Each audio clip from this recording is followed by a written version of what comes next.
As always, the second stop on the Android Cup Series schedule is the Michigan International Speedway, where these 30 drivers will have their one and only chance at this specific racetrack to get their cars tuned in case they are in contention for the championship later this season. On the pole for today's event, we have the number 24 of Nathan Norman. To his outside is the 20 of Daniel Voiles. Third is Joshua Harrison. Fourth, Dylan Mini, and right at the top 5 is Joey Kovra. Rest of the qualifying order on the left side of the screen. We are getting set to go racing for 30 laps here in Michigan. This track has been known to put on exciting races and have exciting finishes throughout its past races each season in the Android Cup Series. We'll see what this race has in store for today. Green flag is out, we're racing in Michigan.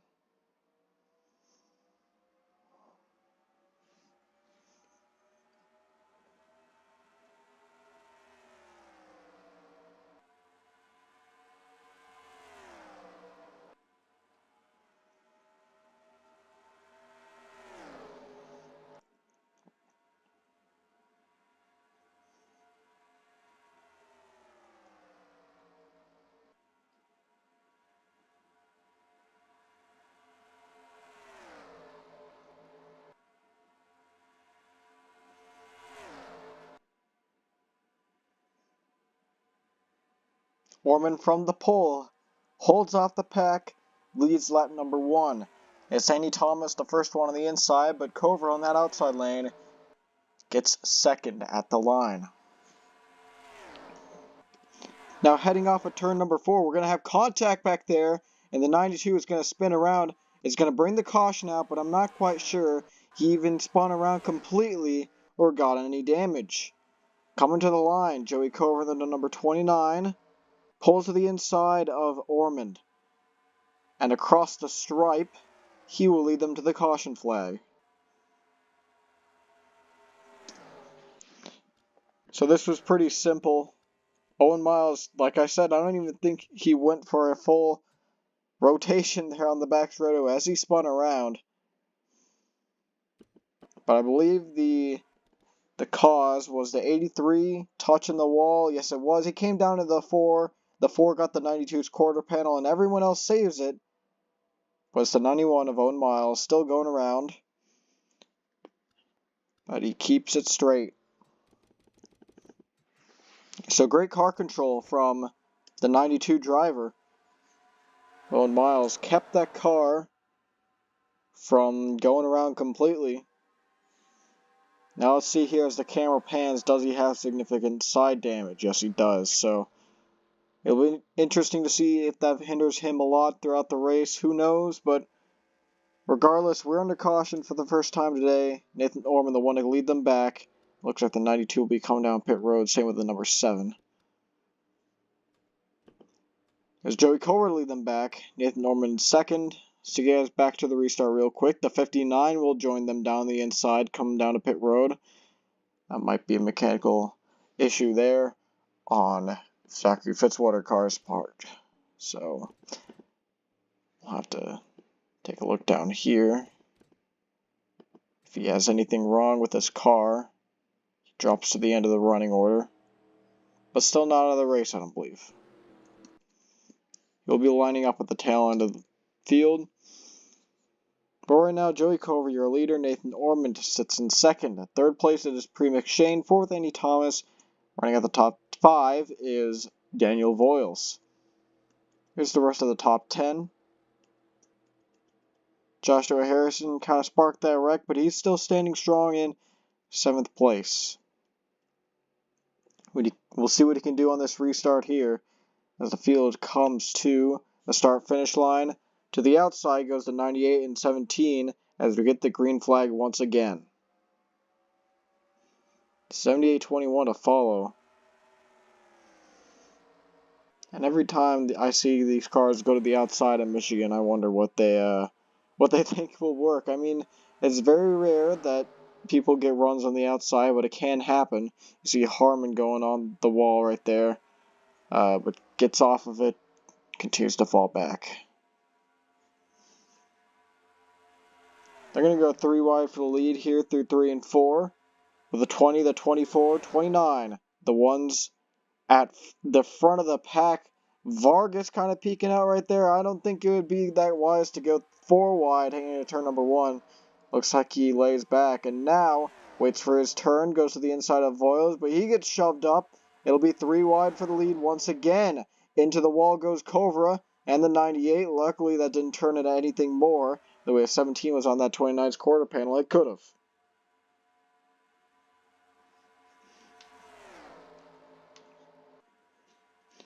Christian Vargas, your new leader. 29 definitely got the wall that time by. And he'll be falling back. 3 wide for second place. Joshua Harrison down low on the inside, has to check up, leaving the 5 some room to get a run. Into the 83, goes to 20, and the 20 is going to go for a wild roll down the back straightaway. The 90 as well gets up on her side. They are just going to absolutely pile into this accident. Tremendous wreck here in Michigan, and this has taken out a 2/3 of the field, maybe. We have plenty of cars on pit road and not many escapees. Some of these guys who just stuck back here, maybe laid back, try not to get some damage. They might be coming out of this with a great spot. But you're definitely going to see a whole lot of damaged cars left in this race. Who's left? Let's take a look. The 5, the 00, the 17, the 43, the 25, the 45. And even he has some front end damage. Here's the 32. His hood's bent in. And they're going to be coming down pit road here to get that fixed. So it'll be interesting to see if they even stay on the lead lap. But man, the big one at Michigan.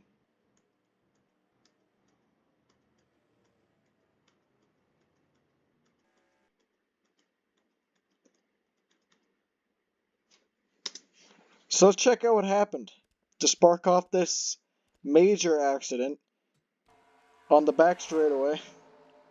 The 20 gets the wall, comes down into the 24, then gets the 98, begins a huge tumble down the back straightaway. He slides on his roof for a while, and then he comes to rest on all 4 tires. But of course, that's not the whole story. To get the whole story, we're going to take a look at this from another view. And we're going to probably miss out how the wreck starts.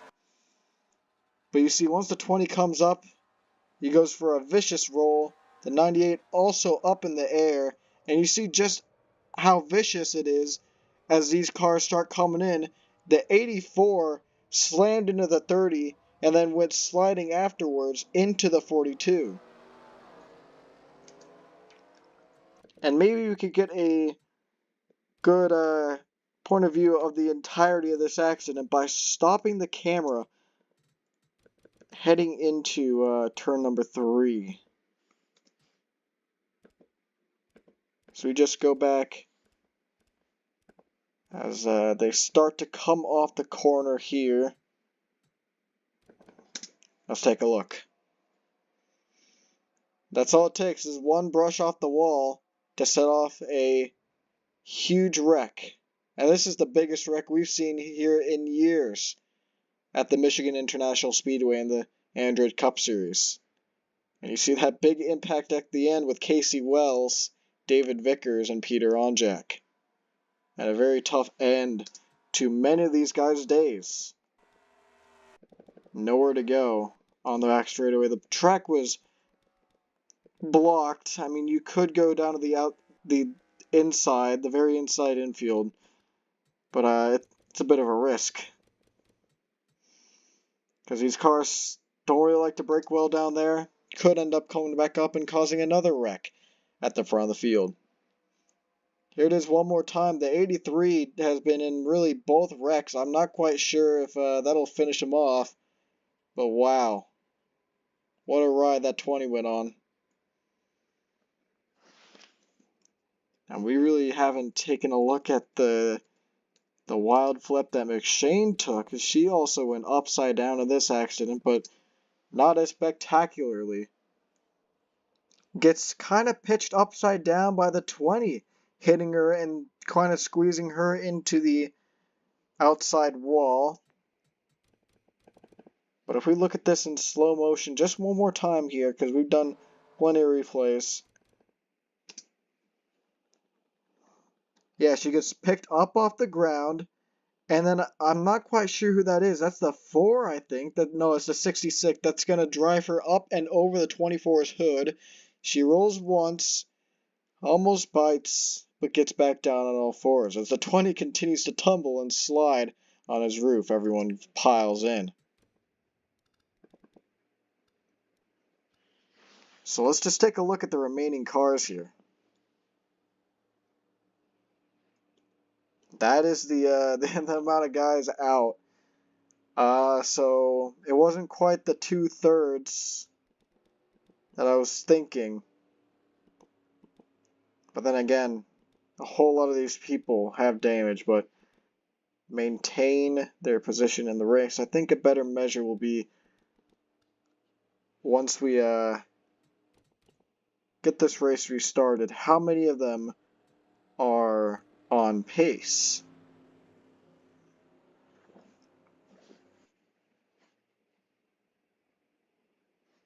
So 8 of them are out, leaving 22 cars in the race. Whether they're competitive or not, they still have a shot at a salvageable finish. We haven't talked much about our leaders quite yet. Austin Robb. Austin Robb with number 5. UPS Ford leads the field with Christian Vargas and Andy Thomas behind. Marcus Sachi, really one of those cars, as well as Stephen Colon, who is your defending Michigan winner, who weren't really that much up front, but because that big wreck took out a whole lot of the field, they're back in it. Skylar Taylor has front end damage, but he remains in 6th, well inside the top 10.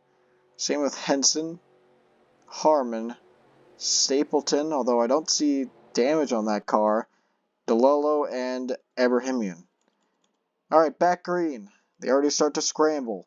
Vargas kind of on the fence on where to go, but he decides to go to the inside. Probably the better option for him.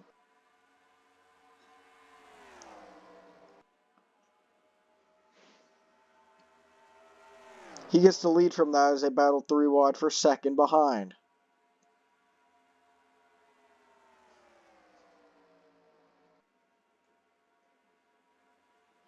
Cologne takes a dive down low. Vargas was able to block that just barely. It looks like Skylar Taylor and Josh Harmon, as well as Nathan Stapleton, are going to be able to remain competitive. And it'll be an interesting sight to see if the 45 can win with that damage. Doesn't seem to be affecting him too much. And I've seen much more slight damage be a hindrance than that. So it's kind of nice to see that the 45 still has its innards working, I guess. Because there's been worse cars performing not up to par with the rest that have worked. They've looked better than that, but they've in terms of speed, they've been worse.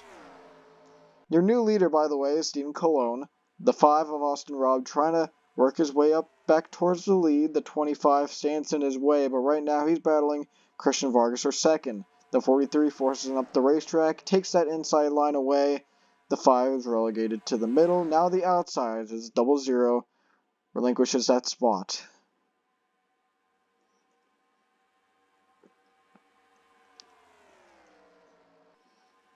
As we get into a run here, hopefully, with all the carnage, taking a whole lot of cars out of the race and leaving a whole lot of others off the draft, could leave you to wonder how many, once again, competitive cars we will see. The 7 and 45 seem to be maintaining the draft pretty well, but these 5 up here are definitely the stronger cars, the 7 might be reeling Annie Thomas back in. It's all a matter of, I guess, a bit of chance. But now here comes Henson, closing the gap. And I don't know if that's a problem with Annie Thomas or if the 7 still has a strong enough car to contend. I don't think Sam Alston is damaged. Yeah, his car is completely fine, I think. I see a slight dent in the hood. But I don't think that should be too much, though. For the lead is Marcus Sauchi, being given a bump by the number 5, Andy Thomas in the wall back there. The 5 backs off, leaves it to these two to battle side by side for the lead, as he tends to his own side by side battle now that Christian Vargas makes a move down low with him up top.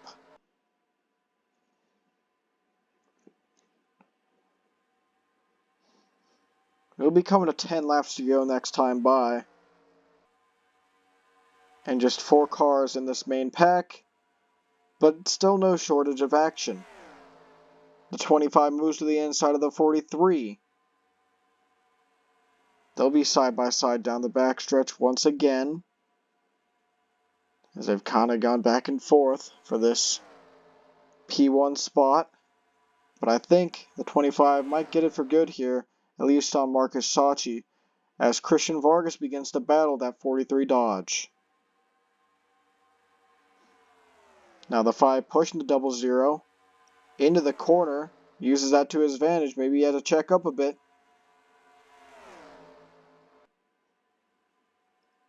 But the 00 got the draft off the 25 and clears for second place.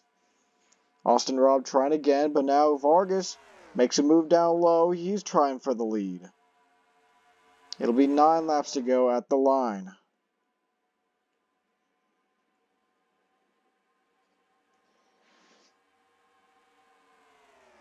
The 77 has worked up here. He might be one to watch for this victory. He's creeping behind this pack of 4 who have been the ones to battle throughout the day.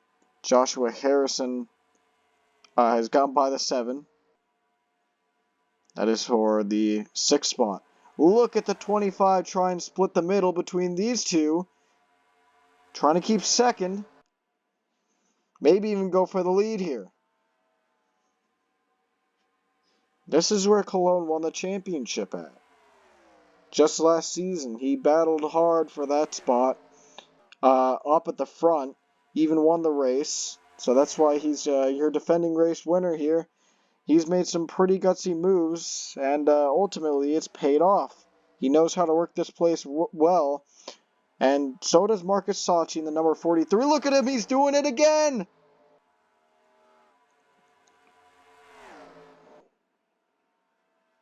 And the number 25, he just won't settle. I was going to say the 43 has won here as well, back in Season 5 with the photo finish between Carter Friesen and him. But man, they're getting close with the lapper at Will Parrish. That might eliminate a couple cars from this contention for the win.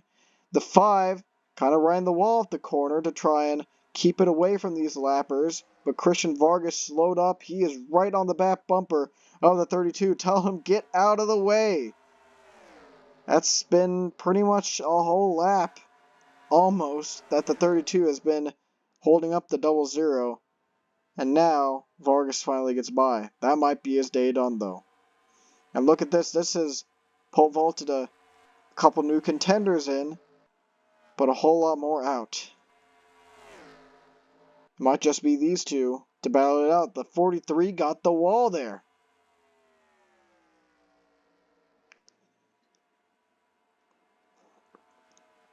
So unless the 5 of Austin Robb can catch up, we will be seeing a repeat winner here at Michigan.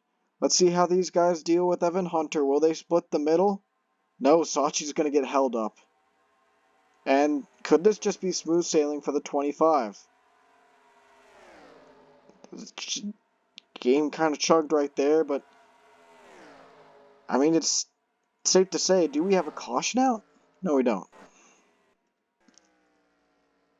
But yeah, going back to the front of the field, it's going to be interesting to see if the 43 and the 83 might be, they might want to work together to catch the 25. They can. They definitely can. They're catching them now. Look at the draft.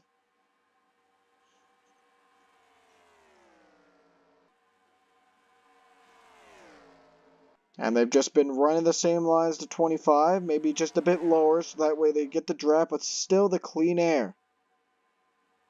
And it's been working out for Sachi. He's pulled up to the back bumper of the 25, looking to pull down low, trying to take the lead back.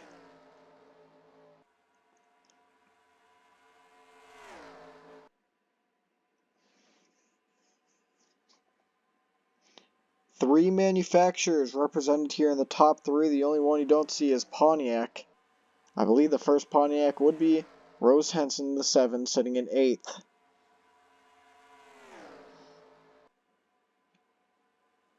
But these two have experience. Cologne may have just joined last season, but he is already a champion, and he knows how to get it done at this place. Same with Marcus Sachi. He's been in it for a couple seasons. But now they're going 3 wide with the 5 on the bottom, the 83 middle. The 43 is going to get a good run off the top and keep the lead. But the 5, not content with running where he is. He wants that top spot. And I look just a bit ahead. We've got a huge pack to deal with, but this race has flown by. I didn't even realize it was 2 to go. We're coming to the white flag this time by. They're going 4 wide for second almost, or third. 25 brushes the wall. That might end his chance at the win. But here we go. 1 lap to go at Michigan. Will it be Marcus Sachi's day, or can the 83 mount a charge? He might need some help from Oskin, who is coming up. We will not catch the big pack of lappers. The 43 might have this win. He's pretty good. He's pretty far ahead and has a good gap. Through the final 2 corners and onto the front straightaway, Marcus Sachi is going to win again here at Michigan.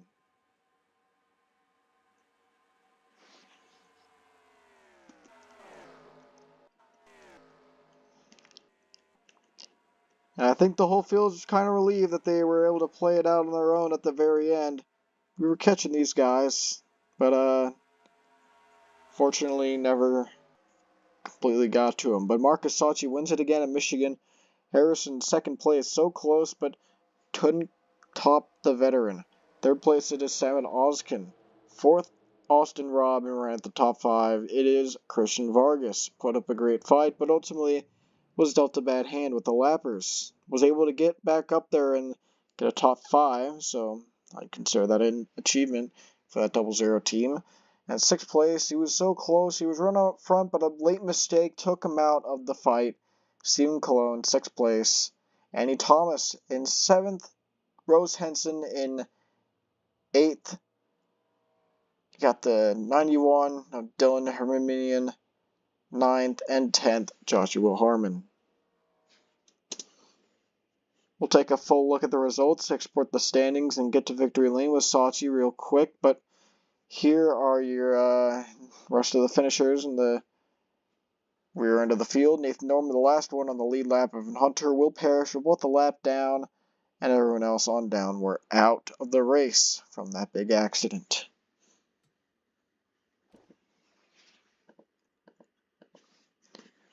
Fun day here in Michigan. Didn't really have a big pack contending for the win at the very end, but that was okay. There was still a smaller pack of cars to battle it out on their own for the W, and ultimately it was the 43 of Marcus Sachi, the Dodge, coming out on top. This is their just 2nd race back after being absent since Season 3.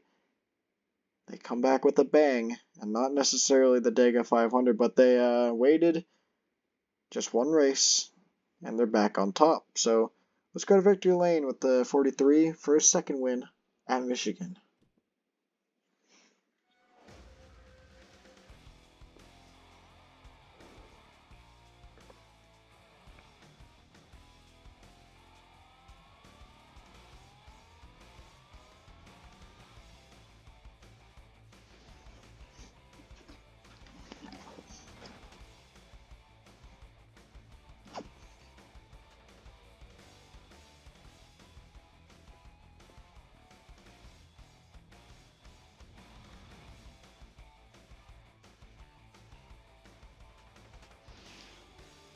Thank you for watching the Android Cup Series. We'll see you next time.